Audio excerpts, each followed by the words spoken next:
ఒక చిన్న పట్టణంలో ఇద్దరు పిల్లలు అదృశ్యమయ్యారు.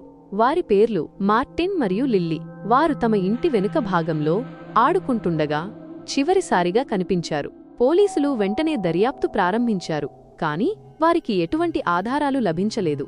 పిల్లలు ఎక్కడున్నారో ఎవరికీ తెలియదు.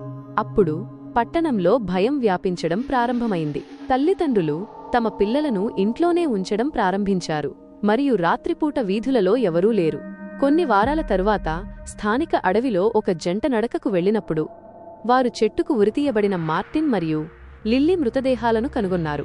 పోలీసులు హత్యలు జరిపిన వ్యక్తిని వెతకడం ప్రారంభించారు, కాని వారు ఎవరినీ కనుగొనలేకపోయారు. పట్టణం భయంతో మరియు దుఃఖంతో మునిగిపోయింది.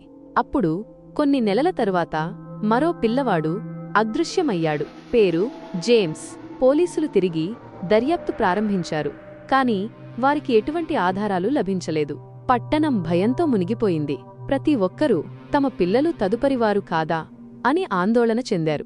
అప్పుడు ఒక రాత్రి ఒక వ్యక్తి పోలీసు స్టేషన్కు వచ్చి జేమ్స్ను ఎక్కడ కనుగొనవచ్చో చెప్పాడు. పోలీసులు అతన్ని అనుసరించి వారు అతన్ని ఒక పాత పట్టుబడిన ఇంటికి తీసుకెళ్లారు.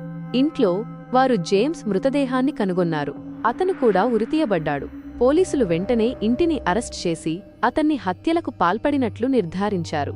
అతను ఒప్పుకున్నాడు మరియు అతను పిల్లలను చంపడంలో ఆనందం పొందుతున్నానని చెప్పాడు. అతన్ని జీవిత ఖైదు విధించారు, కాని పట్టణం ఎప్పుడూ కోలుకోలేదు.